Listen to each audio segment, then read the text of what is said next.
All right, House of Payne fans, I gotta say that this episode wasn't my favorite of season 10 so far, but it definitely was a good episode in the fact that, kind of like the original series, it has great storylines and talking points. Now, I did a lengthy separate video about Miranda and the gun, but also wanted to do a video about the recipe and just talking about what it means to be a sellout in general. So before going forward, please take a moment to hit like, hit subscribe, hit the bell icon and select all. That way you don't miss out whenever I post content on the channel. And follow me on social media.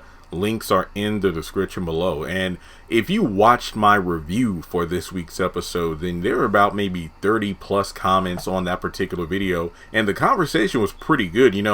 I feel like it was I feel like most people were focusing on the Miranda storyline about purchasing a gun. And, oh, I'm sorry about that. And there were also people talking about the barbecue sauce storyline because of the fact that it just felt like both storylines in general were missing something to give the storyline more weight and made more sense. Like with the Miranda storyline, it kind of felt out of left field that she would need feel the need to purchase a gun. Seeing stuff on the news is one thing, but I kept saying that what if there was somebody she knew, like a coworker or a friend who, hey, I almost got mugged here, or somebody tried to abduct me, and then that would add more of an urgency to her to say, you know what, I need a gun. I'm a single mother. I live with my son, and I'm out here doing my thing, working and whatnot. So who's to say I won't be the next one who's somebody attempts to, rob or abduct. So I need a gun to protect me and my family. That way it would add more weight to her and her reasoning behind it, as opposed to the family being against it. Well, not all the family, but a part of the family. But with the Floyd storyline, it really would have worked a little bit better. I like the storyline now, don't get me wrong. If maybe Curtis was there, because based on what we heard, because I remember on the preview and everything, it just seemed like, it was just, about this grilling competition, but I didn't know it was going to be next level, like a sponsor would want to buy out the sauce. And it turns out it was a sauce that was from Ella's side of the family, but due to an accidental dose of nutmeg, Curtis and Floyd took that flavor and the recipe just exploded to a new level of tastiness. So I mean, even though it was all screen, Floyd communicated with Curtis, and then they were like, because if Curtis was there, it would have been crazy. Because remember the Paynes, I know some people want to forget it, including myself, but after that money was found in the laundromat, Ella was like, yeah, let's use this money to fix up and renovate the, laundromat. But then Curtis was like, I want to buy a boat. And then Ella was like, nope, we're going to do this. So she put the money in the bank, leading to the whole robbery crap from the past of, this money was linked to a bank robbery. And even though the laundromat was renovated, they didn't have the money to pay. Was it Terrence, right? Terrence or Kendrick? I think it was Terrence, because Kendricks was the abusive lover of Nyla or whatever. So in any case, Ella then decided upon herself that the money should be split between Joanne and Curtis, even though Joanne scammed them multiple times already, not to mention the uncle that robbed the bank gave her a car and other things to make her and other family members hush up, so she's not entitled to any of it. So Ella pretty much, took over the decision making of money that didn't belong to her. So she did have only one line of dialogue in the episode. What you talking about, Curtis and Floyd, the sauce bosses, where's my family name at? But that was pretty much it, because they did, tamper with the formula unknowingly and made the recipe their own. So there's that. It's almost as if, let's say, Plankton finally got his hands on the Krabby Patty formula from Mr. Krabs and then made one adjustment to it and made it his own. Would that technically be copyright? I don't know. But I do remember way back when SpongeBob was actually decent of a show. There was like the origin story of how those two worked together on a formula, and then Krabs took it over or whatever. But in any case, I feel like the conversation shifted gears, because we don't know how much money Floyd and Curtis were offered, but apparently it was enough to like, Malik, you want to get a condo? Ella, I'm sorry, I cracked your Dutch oven, I'll give you 3 of them. And then Malik even mentioned that, well, hey, Floyd said he'd pay off your house. And then CJ was like, ooh, I mean, if you want to pay off the house, I don't know how much your payout would have been, but it must have been a lot to, freely offer those things. And not to mention, it was said that it wasn't just, Floyd, it's Curtis and Floyd. So it's not like, Floyd would just get the money for himself. So on top of that, it's kind of weird, though, that CJ will be against it. And like I said in my review, it really would have made more sense if, let's say, it was already planned that Curtis and Floyd, while Curtis is on this barbecue tour, that Floyd would, enter the competition with their recipe. That way, get the masses more, get the word out. Hence why, Curtis was on that tour, so more people would know about the sauce, countrywide, if you will. So from there, they could take this recipe and open up a barbecue restaurant. And then hopefully if it blows up, they'll have a whole franchise. And then he goes to the competition, and what was it? Oh, I forgot my matches. So then we showed up late. But by the time we got there to the competition, somebody, I guess their recipe, the judges were already food poisoned. So they got second place by default. I still don't understand that at all. But in any case, if this sponsor came up and then offered this ungodly amount of money, and then Floyd and Curtis off screen were like, yeah, we're taking this money, I could understand where CJ's stance would come from because of the fact of cultural appropriation and everything. Because the way he came off in the episode, it really sounded like a preachy soapbox rant about something that had nothing to do with you. It's like, CJ, it would have been different if Ella was the one doing it, because it would make sense in the context of, well, that recipe came from my part of the family anyway, and then you're just going to sell it like that? That would have made more sense. Trust and believe, I still would have been like, Ella, come on now. But at the same time, her attachment to the recipe being sold would have made way more sense than CJ coming out of left field with a cane saying about how they're just being sellouts. It just made no sense. Like I was saying about the restaurant idea, if that was brought up, it's like, well, Floyd, you and Uncle Curtis said you were going to take this recipe, open this restaurant, and hopefully succeed where you can flourish around the country, which would make sense in the context of Curtis going on this, barbecue tour around, I'm guessing, the United States or wherever he's going. That way, the sauce could be well known, and it's like, oh, wait, there's this restaurant in Atlanta. We need to open up a barbecue restaurant here in Chicago. You know what I mean? Just the franchise starting up while Curtis is out there spreading the word. Floyd is in their hometown, making it big in this competition, because you never know who's going to be there. So when this person comes up saying they want to buy out the recipe and everything, I can understand CJ being like, no, we should keep it in the family, because sure, and I don't know what the number was, but yeah, they're offering you what, like $5 million now to buy out the recipe. Okay, now think of it this way, Floyd. You and Uncle Curtis start this restaurant and it blows up. You make all these other establishments across the country. That's tens of millions. Not to mention not just the restaurant spots, but what about the recipe being sold in stores where you got bottles and everything, or condiment packets, like Sweet Baby Ray barbecues is at like Hardee's or Long John Silver's. What if the Sauce Bosses, even though that's a terrible name, is available in like Burger King and McDonald's, so your sauce is known all around. Then you got factories producing it, so you're making going back to what Calvin was saying, generational wealth. That's how you create generational wealth right there. Not just because of one major payout. Now that's not to say like, oh, $5 million. Well, guess what?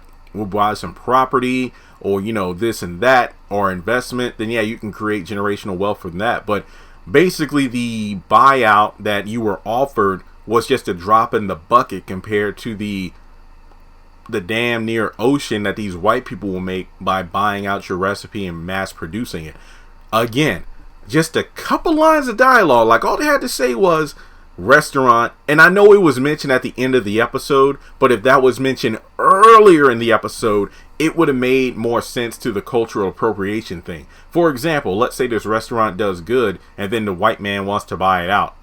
Again, CJ would have more weight to stand on saying, no, Uncle Curtis, Floyd, look how big the restaurant's getting. If you sell it right now, then these people will come in and then make it their own and then it'll be like the next Hardee's or McDonald's. And sure, you might have some money in your pocket right now, but it's going to burn up eventually, as opposed to the, generational wealth you and Floyd could have built by having this one restaurant blow up and go across the country. Again, it would have made more sense. I feel like even though these episodes this season have been doing a good job by having at least a couple of different storylines going in each episode, a lot of them come off way too preachy and PSA-like, as opposed to being well woven into the script. It's like, okay, in today's episode we're talking about gun safety, gun violence, black women being abducted and whatnot, and the other story deals with being a sellout and cultural appropriation. So yeah, it's like, it just made CJ come off bad. I mean, CJ's been coming off bad in a few episodes, like the one episode where he refuses to have ask for help. And he talked about how, when Janine was going through the whole drug thing, I was holding it down for me and my family. And it's like, well, you technically had your uncle and aunt helping out as well. It wasn't just you, CJ. And then where, he talks about the stereotype of, not stereotype, but the history of black people and surgeons and whatnot, Tuskegee Airmen and whatnot. And, I don't want to roll the dice getting surgery. And it's like, well, that's the sensible thing to do, CJ. What's up with all this yoga and going to Mexico for some shots? And then in this episode, cultural appropriation, but it's like, but CJ, you have no ties to this family recipe, and what's the big deal? So I feel like CJ is like, the spokesperson for PSA announcements, when it should be somebody who's actually better involved in the plot, I'm not saying I dislike CJ at all. I'm saying that I really don't like how he's being utilized so far this season. So let me know your thoughts in the comment section below. Be real here. If you were Floyd and Curtis, would you sell the recipe? I'm not going to lie, I probably would, especially them being older. They're not young. They're not spring chickens anymore in their 20s or 30s. I would say 30s, because somebody in your 20s, like, if you got that much money waved in front of your face, you're going to take the money. You're not going to think about the future. But, if they were in their like mid-30s and whatnot with some experience and life under their belt, they can realize, you know what, I don't know. I mean, if you're offering this much money for a simple recipe, then who's to say if I held on to the recipe, I couldn't get either a bigger buyout down the road, or I could take this recipe myself and flip it. Because whenever it comes to opportunities like this, I'm not talking pyramid schemes or anything, it really depends on your connections. For example, you can have the best idea in the world, like you can have the greatest song written in your notebook, but if you don't have anybody, let's say you don't play instruments or whatever, or maybe you made a demo or something along those lines, but you don't have the networking connections to make the song blow up. Maybe that's not the best example, because in the internet era, you can pretty much post anything to SoundCloud or YouTube and get discovered. So yeah, let's talk about back in the day, like the 90s, early 2000s to an extent. You could have a great idea, but if you don't have the right connections to take that idea and have it soar, then maybe it's like, you know what? I don't really have the startup money for a restaurant, so maybe I should sell this recipe. Or maybe I do have a couple restaurants for this barbecue chain, but I don't have the energy or the youth I used to have in order to take it and flourish. So really, it's best I take this major payout now, but be smart with the money. So I mean, Floyd talking about buying condos and Dutch ovens, maybe it's best to kind of take that money, make sure you're taken care of, do what's well for your family. And in terms of establishing that generational wealth, look into stocks, look into property. That would have been a smart decision. So I say I would probably buy it. Like, again, look, I'm 29, about to turn 30, and if I think somebody told me in the comments, they said a really good thing about my analogy in the review about Tyler Perry. What did Tyler Perry Studios say? They wanted to buy your channel or something like that.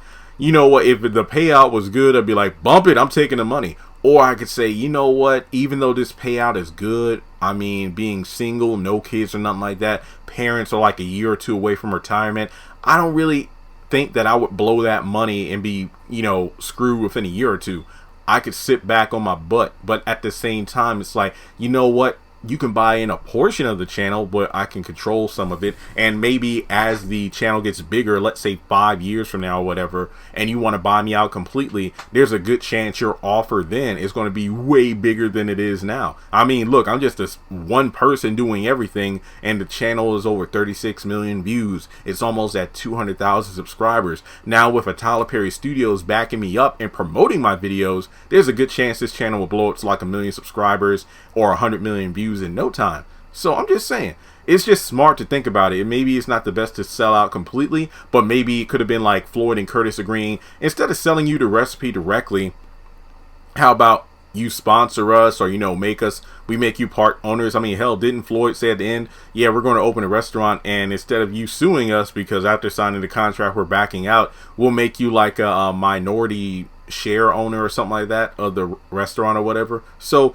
yeah, there's always a workaround. So sometimes it's best not to go all in or then back all the way out instead of meeting in the middle ground, because it makes it seem like Curtis and Floyd just agreed to sign the contract right away, because it's like, well, I wish you would have told me about this cultural appropriation stuff earlier, because I already signed and emailed the document back. So after that point, it's like, what is there to say? So with that being said, let me know your thoughts in the comment section below. Do you think Floyd and Curtis had the right to sell a recipe? Well, I mean, obviously they did, but do you think they should have sold it? Were they sellouts for doing so? Or do you think they should have kept it close to the family? Get the damn money. Seriously. I mean, hell, speaking of CJ, there's been no follow-up on that apparent hearing with like the governor or whoever, because of what he did. He broke protocol during the fire that got him injured. So we don't even know if he still has his job, because it was a risk of him being terminated, losing his severance. So you're talking about keeping in the family. Bruh, if you're still recovering and you're not making any money, and your son's soon to be a daddy and he doesn't even have a job of his own, shut the hell up and take that money. So that's all I gotta say. I know somebody in the comments like, see, there's always like that one member of the family who ain't got nothing to do with the situation, but always got a mouthful to say. Like Bobby Brown said, I made this money, you didn't. Right, Ted? We out of here. And speaking of money, if you want to donate to the channel, feel free to do so on PayPal or Cash App. Like and subscribe to this channel. I really appreciate it. And I'll talk to you all in the next video.